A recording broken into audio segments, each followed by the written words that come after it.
Welcome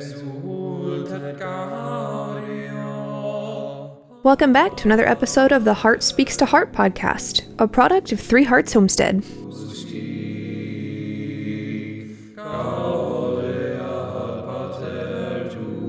Today's episode is part one of our conversation on internet ethics, both in the homestead business and in the family.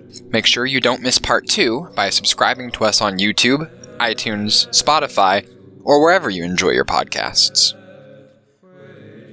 You can also find us at threeheartshomestead.com for more episodes, blog posts, recipes, articles, and much more.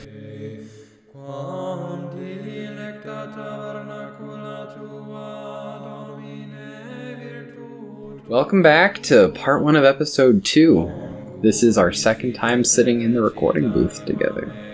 And we have a new microphone. And we have a new microphone and a new microphone recording software, so hopefully this sounds a lot better on the post-production side, because editing the last 2 episodes has been miserable. You did a good job, though. Yeah. I appreciate the work you put into it. This should go a lot smoother, though, having us on separate channels. Technology. Technology. Mm-hmm. Sometimes the bane of my existence. Which brings us to today's topic. Online ethics. That was a bad segue, but I'll take it. Sometimes you gotta reach for it. I won't argue. At least not this time. So, you asked the questions last time. And I'm going to ask the questions this time. Okay, but we can't do this for much longer. I've got to start asking you questions at some point. This is not the Interview Nick Waffles show. That's true, but I write, and I figure you talk, and it just works out well in my favor. Well, you write really well, and I talk really long, so hopefully... Exactly. Hopefully it'll make up a little bit. It's a happy balance between the two. So, bridging into the idea and the topic of online ethics, what do you think it means to practice ethics in an online setting, whether that be for an online business, kind of like we're trying to run, or just for personal use, just online ethics in general? What does that kind of look like in your mind? Yeah, so a lot has been done to kind of flesh this out, I feel like, in the last decade or so. And really, it's because the internet's kind of been the Wild West for a long time. It's not all that old, all things considered. And technological advancements and developments have been happening so quickly that people have been finding out how to use the system to fit whatever they have been wanting it for, to need it for. Regulations and just codes of ethics have been very slow to keep up. So an unfortunate byproduct of that is you can find a lot of stuff on the internet that would be illegal to find in public, or illegal to trade privately, you can find online. The whole dark web situation, right? So it's really been a very libertarian, very Wild West kind of world, and more so towards the beginning, and less so now, as we see a much larger push towards keeping everything advertiser friendly, right? You'll see that on YouTube, you'll see that on Facebook, you'll see that in different places. There are these new rules that didn't really exist too much previously about what kind of content is appropriate, what kind of content can be monetized, what kind of content creators can be paid to make. That basically has some kind of social conditioning aspect to it, to lay down a rule of what is acceptable, what is not acceptable. And it's pretty much specifically so that these platforms can continue to play the game economically with corporations that would like to use these social platforms as advertising, which is an interesting place to start with a code of ethics. I think it's the only place that our secular society could start, unfortunately, because we don't agree on anything else, really. But motivation by money has put us in a situation where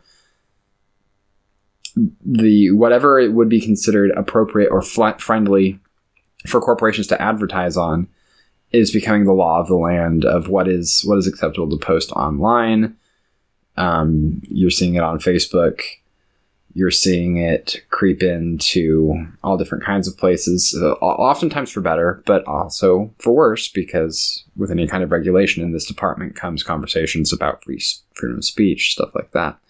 So that's kind of how the secular world has been addressing online ethics, has been through holding money over people's heads, trying to keep things brand friendly, corporation friendly, consumer friendly. It's been a marketing scheme, ultimately, which is unfortunate, in my personal opinion.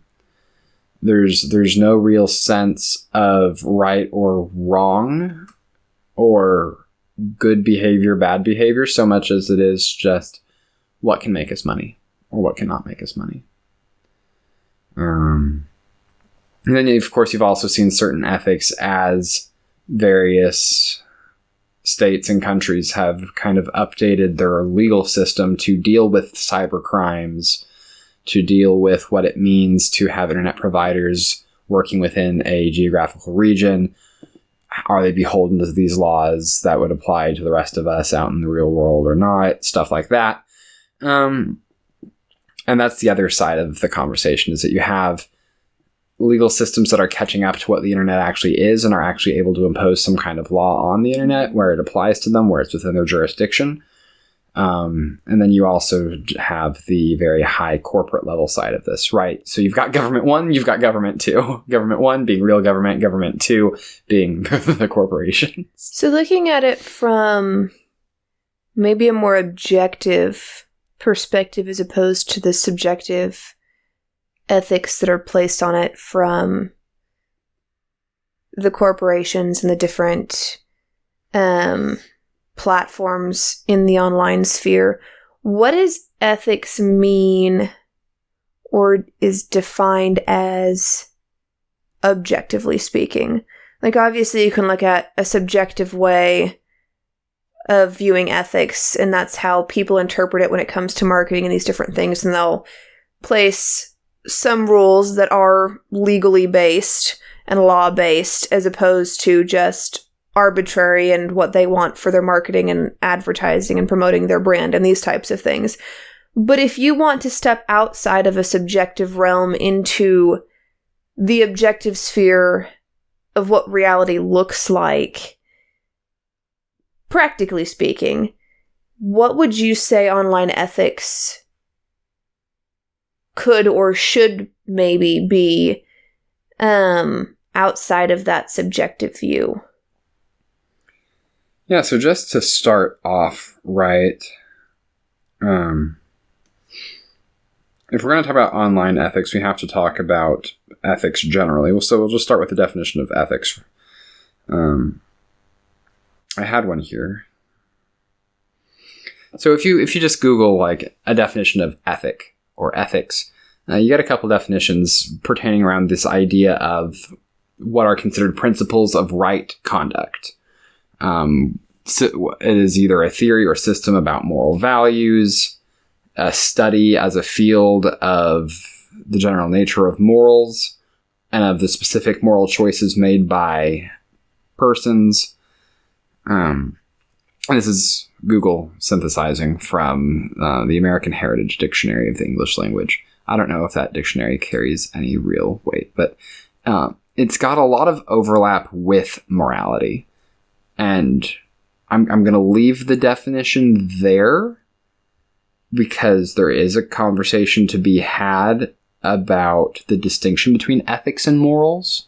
Mm-hmm. Some people would say morality has more to do with personal values and ethics has more to do with community values. There are distinctions that different people try and make, but I think that gets a little bit too much in the weeds for what we're trying to do. But if we define ethics as a right system of conduct, what is the right way to conduct yourself when engaging with things online? Obviously, that brings in morality, it brings in right and wrong, and so we'll be looking at that from our perspective as Christians, right? We'll be looking at that from the morality that we bring into the rest of the world. Hopefully, ideally, right? So really, it becomes a question for us as Christians and as Catholics of how do we live what we have received in an online space? What we have received, meaning the gospel. How do we live the way we've been told to live in online spaces, knowing that these spaces are not detached from us, right? There's this phenomenon of people online acting in ways in comment sections and in things that they'll say and things that they'll post on various forums, totally contrary to how they would act in real life because they know they can do it anonymously, right? Yeah. It's been called trolling. That's a big thing on YouTube.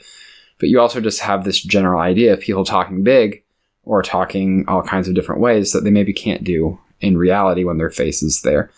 And this idea of this duplicitous, like, two ways of behaving, two ways of acting, I don't think that's consistent with any kind of ethics that actually grapples with the idea that when we do stuff online, when we're engaging with people online, when we're putting content out or resources out or receiving those resources into our devices and into our homes, it impacts the real world. It's not like, by day, I am Nick Waffleholz who works at Burger King or wherever, but by night, I am this Batman-esque vigilante persona on the internet doing... It's you. It's all you. It's all integrated into the same person. So the way we behave to one another in the real world around us should follow us into the internet. Largely, it doesn't. And there's lots of theories about that. Some of it has to go back to just the way the internet developed and the way anonymous people talking to each other don't really want to give out too much of their own personal information. So privacy allowed for these masks to develop that turned into personas. Mm-hmm. So that's part of it. It's almost inherent to the system in that regard. But there are steps that can be taken, I feel like, personally, to kind of just make sure that no matter how you're engaging with another person, you're conducting yourself with the same standards, specifically the same Christian values and the Christian charity that we would extend to anyone else.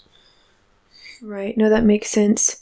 I think it's interesting looking at, like you're saying, the two different sides of people when it comes to an online presence. Because, especially, the last couple of years, you see a lot of really nasty things that get said, even by people that aren't doing it anonymously. Like, you see people that are, they're acting as themselves, but they don't generally say the same things that they would in person. Like, it's like they have developed a different identity. Like, they've somehow accepted this idea that the virtual world on the internet is separate from the physical world in reality.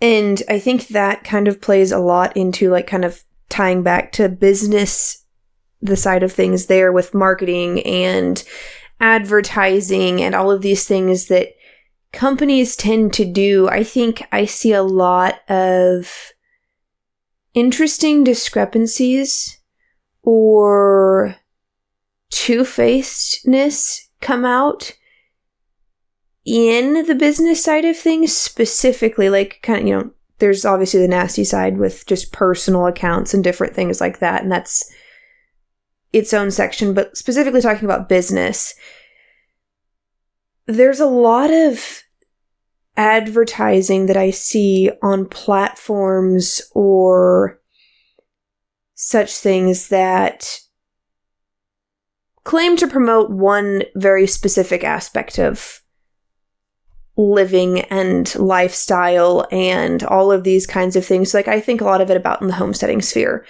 You see a lot of people that talk about, clean living, whether that's, less chemicals in cleaners or less chemical products in cosmetics and things of that nature.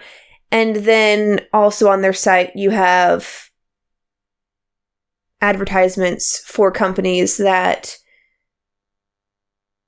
they wouldn't be promoting on their site itself. Like, in order to get money from these people, to get the advertising money, to make money doing what they're doing, it feels like a lot of people have kind of that two-faced nature as well, where it's like, okay, I really believe this one thing, but because I need to support my family and I want to do it this very specific way, I'm going to compromise here and have this specific advertisement on my site because it's going to help me make money, and, you know, it goes on and on and on. And just to be clear here, this is not a hit piece. We're not calling out any specific people. No. When we use that as an example, that's kind of a made-up thing. But I've also noticed that a little bit.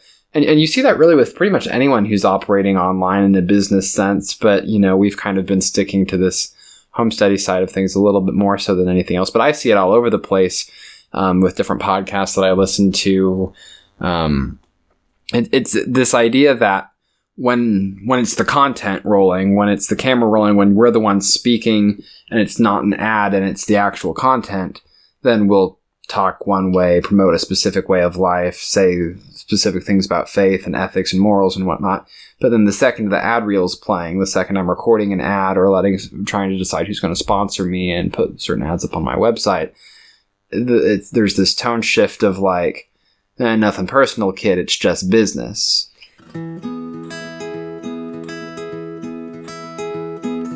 Let me tell you about a new opportunity we are offering for our fans and supporters. You may know the podcast and the blog, but did you know that Three Hearts Homestead is on Locals? If you have ever wanted to engage with us online, chat with other fans of the homestead, or support us financially, this is a great way to do it. Sign up for free at threeheartshomestead.locals.com to see posts, updates, and content you won't be able to find anywhere else. A paid membership at any amount gets you access to additional perks, including the ability to write posts, see other people's comments, and access to live chat events and exclusive video content like our monthly Q&A, where we take questions directly from our supporters. Sign up between now and the new year and get 1 month of free access to our exclusive content by using code word COMMUNITY for a free trial. That's threeheartshomestead.locals.com, code word COMMUNITY in all caps. Now, back to the show. So it comes down to, in my mind, like, where does one draw the line, right? Like, you really want to educate or teach or promote a specific aspect of life or a specific lifestyle, but you also want to support yourself. So how do you draw that line, ethically speaking, in the online sphere when maybe your best option for monetizing your business does necessitate, or I don't know, maybe necessitate isn't the right word, but like it's easier to do that if you allow these ads that maybe go against your specific belief or your brand or, you know, whatever in your personal life. Like, is there an ethical discrepancy there? Or would that be allowed because at the end of the day, you're trying to support your family and you're trying to do these things? Like, if you have a good intention behind it, does that make it okay given how kind of foggy ethics get in the online sphere? You can have an issue there for sure. I wouldn't say it's necessarily... I'm not going to say you're always going to have an ethical issue. But depending on how you approach a subject like that, you can get yourself into some trouble in some pretty bad places. First off, it's honestly not even good business to compromise on your ethics in that way, because your viewer base will notice. The people who consume your content will notice. Maybe they won't notice right at first. Maybe they'll try buying a subscription to the thing that you promoted as a sponsorship one day and realize after having it that like it's not nearly as good as what you were saying in your advertisement or something like that, or that it goes against your values, that you're promoting it anyway for the money or something. People catch on to that, And people don't like to continue supporting or trusting people who can flip-flop like that. It attacks your integrity to do something like that. So it's just not good business sense to begin with in the long run, at least not with things that are very glaring contradictions, right? So say I was running a podcast on natural soaps. I keep seeing advertisements for natural soaps. That's a side tangent for a different day, but like it's hitting the men's body care market. Have you noticed that with like Dr. Squatch or like all of these other products? Like natural soaps has hit the men's body care market. It probably hit the women's market like 10 years ago. But we get like the Sasquatch brand things while you get like the Dainty Rose Petal Flower things. And I don't know whose decision that was, but they made the right call with the branding. I know that much. Yeah, I see similar things. They're just not Sasquatch. They're like the Woodsman or something more manly like that. But like, let's say that was my thing, right? Like, let's say I was doing a whole business model where everything I was doing was based around organic body care for men. None of these synthetic detergents that we use now for soaps or whatever. And then all of a sudden you see me advertising for some big brand name body wash detergent thing that you can find in most retail stores. That would be a glaring contradiction. So people wouldn't let that slide, I feel like. You'd lose viewers over that if you actually genuinely endorsed that. If you recorded yourself saying, I like this product, you should buy this product. I think the part that gets tricky is when you're doing a general ad source like Google Ads or something of that nature that just kind of has these pre-picked select ads that they run kind of in a loop on your site. Like that's what a lot of people use just in general. Like a lot of sites have Google Ads or something similar to that. I think you could break advertising down into 3 categories really, especially in the podcast world, which is kind of the area that we kind of inhabit here, right? You've got general ads like what you were just describing on like websites and things where say you allow this much space on the side of your website to be used by some third-party company to cycle ads. And when you do that, it's essentially it's pretty similar to like say you had land on the side of a highway and you let some billboard company put a billboard up, but you didn't directly manage like I don't know, what's the name of that company? The one that owns like all the random billboards in this area that you see, like it's all called the same. I don't know. Here, obviously they don't own like that much pasture land. Like people have allowed these billboard companies to build their stuff on their land, and then presumably any contracts they get, presumably have never done this, don't go through the landowner, they go through the billboard company. I would assume so. So I think that's a pretty close analog, right? The advertising space is there. You're getting money from offering the space. You're not endorsing anything that comes up necessarily. Then you've got the other kind of advertisements, which are, I want to say more like, I said 3 categories and I'm forgetting my third category in my head right now. But anyway, the second category, I suppose, is like the polar extreme opposite of that. It's the one where you sit... Okay, no, I just remembered it. Okay. So the second category is the polar extreme opposite of that. It's where you're sitting in front of a camera or a mic saying how much you love this one specific thing, and have you ever heard about da-da-da-da-da-da-da-da-da, I just love da-da-da-da-da-da-da-da-da, everyone should go eat Burger King Junior Cheeseburger, Jack in the Box, Apple Wendy's, I don't know. And that has a very high level of endorsement because you've fit this script of a thing into your own voice. You've adapted what you say for your audience. You're actually saying, I use this, I enjoy this, I tried this, and it went well. That has a lot more weight to it than the ad thing. Mm-hmm. I guess your third option is kind of the middle ground where I've seen it done, where they ask content creators to record an ad, but it's like a prepackaged script that they slid across the table to them, so it's not got any kind of personalization. It probably doesn't have much of an endorsement to it. It's just, did you know about this? You can do this. Do this now. It's not like and I did it and I enjoy it and that's why you should do it. So there's like a distinction there, right? Right. But I feel like there's a lot more culpability with the ones where you're actually giving your own endorsements. But that doesn't mean the first class, the billboard class, gets off the hook, right? I was going to say, because, like, at the end of the day, you're still renting that space, essentially, or making money off of that space. So, in a way, you're still endorsing it, even if it's not an active endorsement. And in my mind, that gets kind of...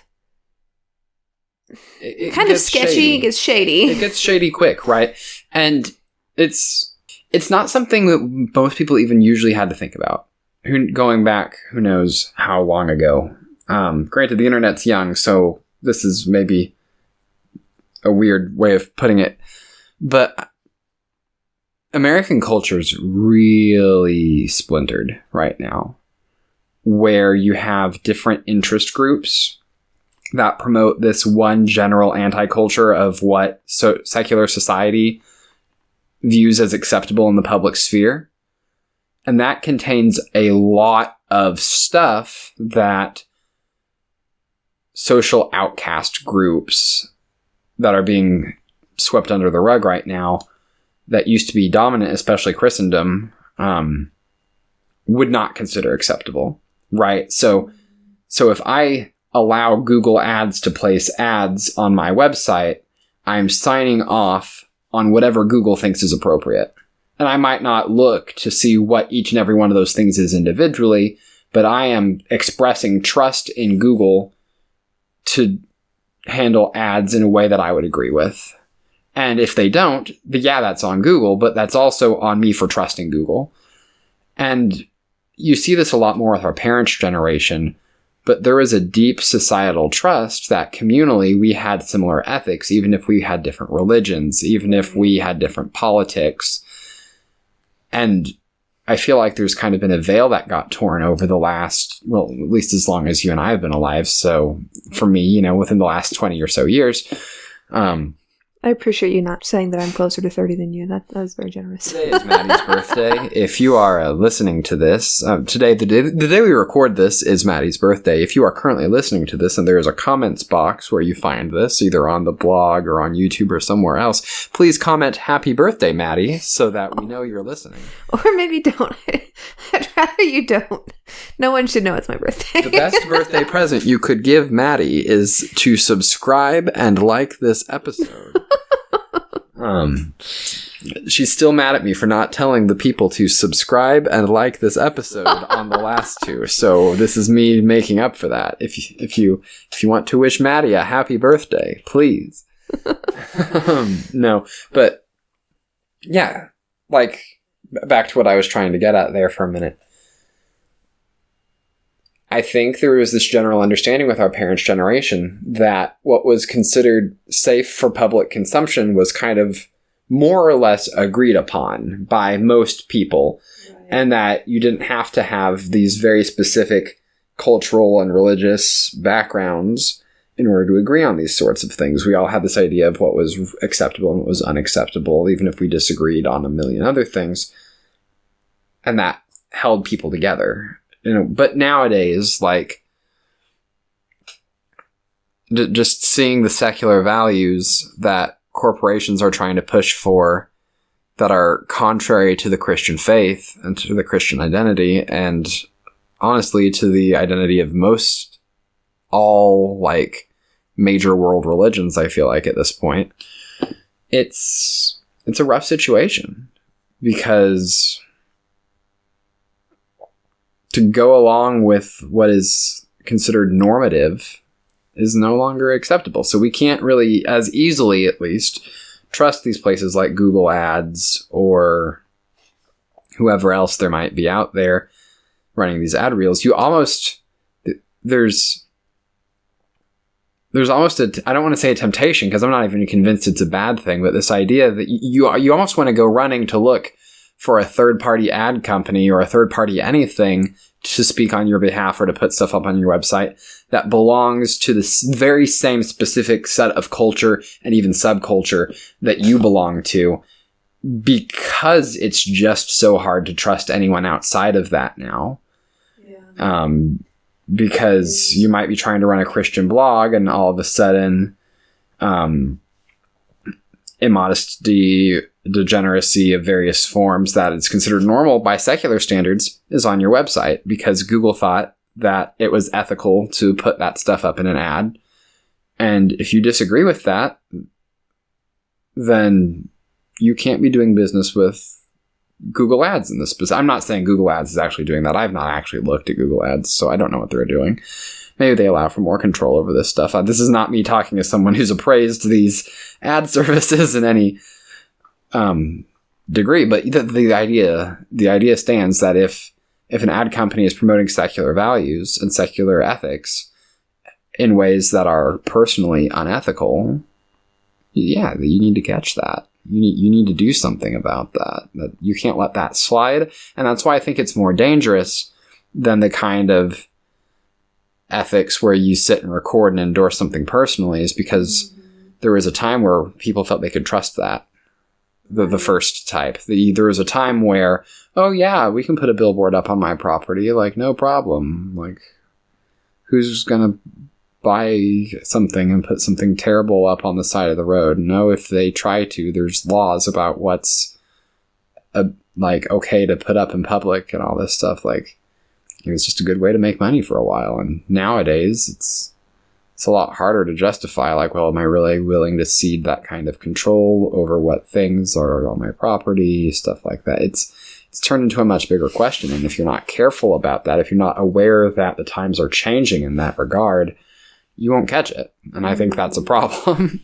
Yeah, that's true. I agree in that respect. It's hard to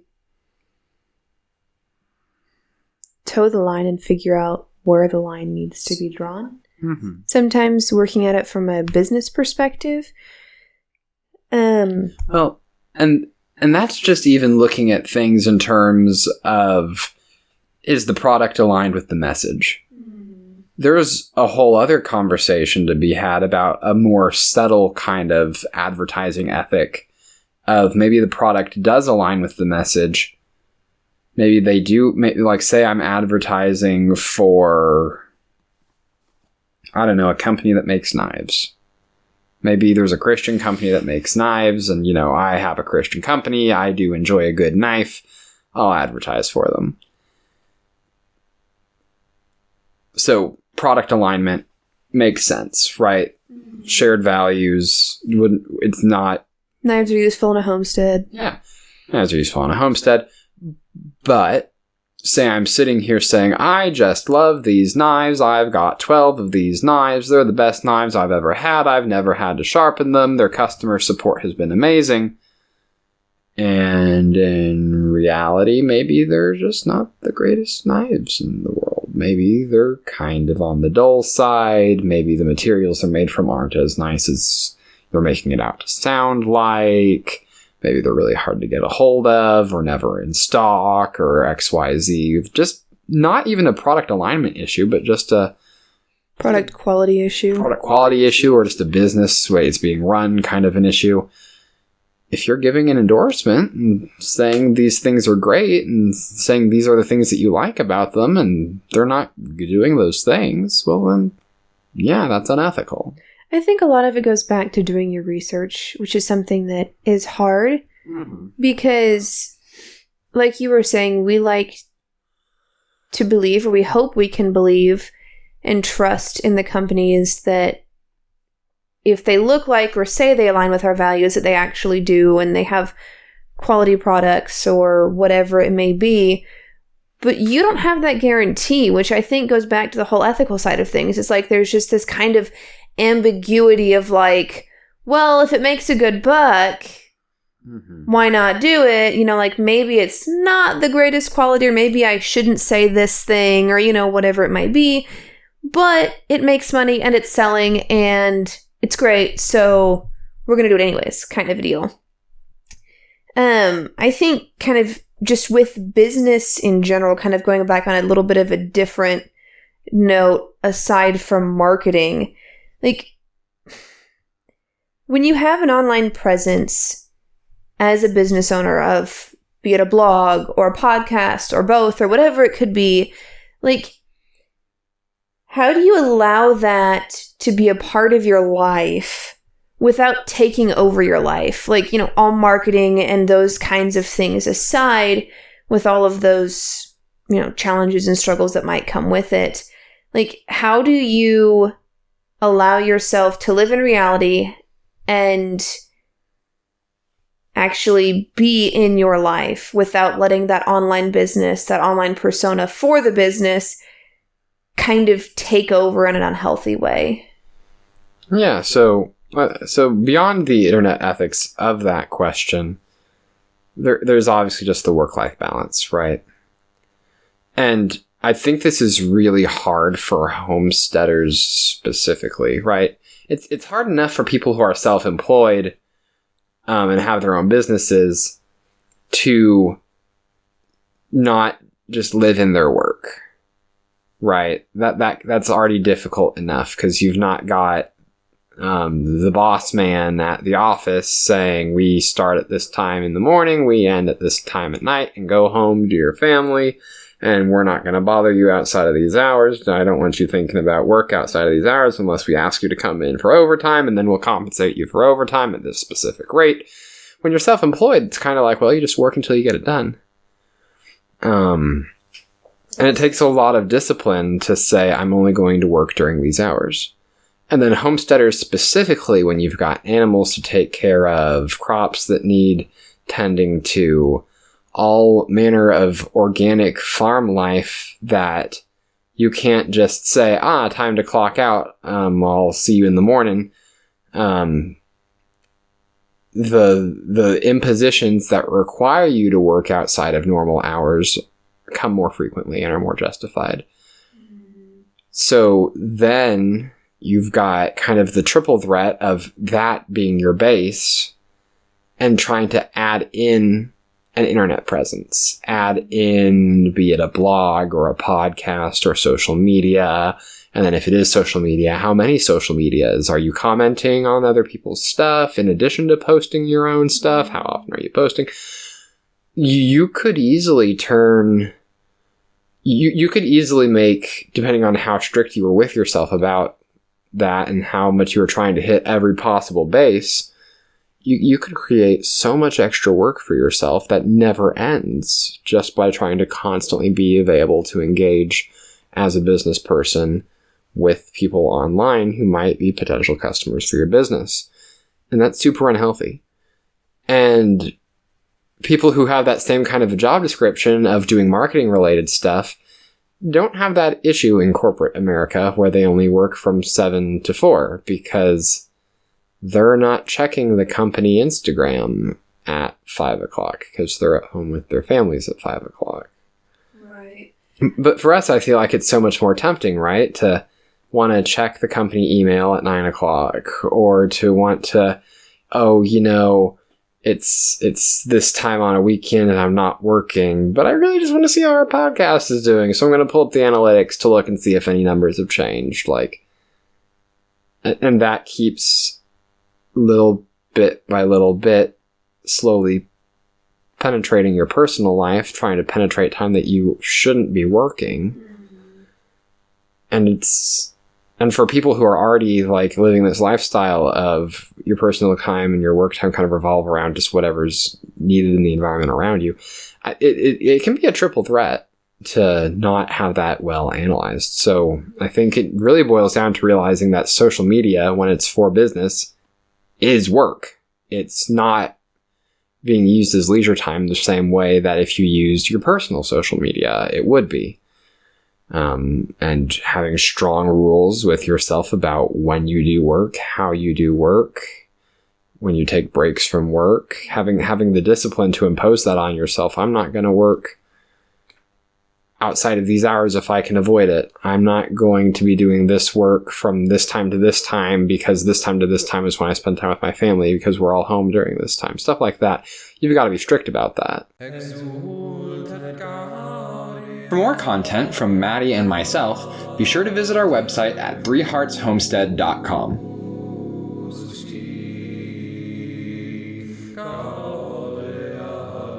You can also find us on Facebook, Pinterest, YouTube, and more by looking for Three Hearts Homestead. Lastly, be sure to check out our locals community at threeheartshomestead.locals.com for more exclusive content. And be sure to tune in for future conversations like this one between Maddie and I as heart speaks to heart.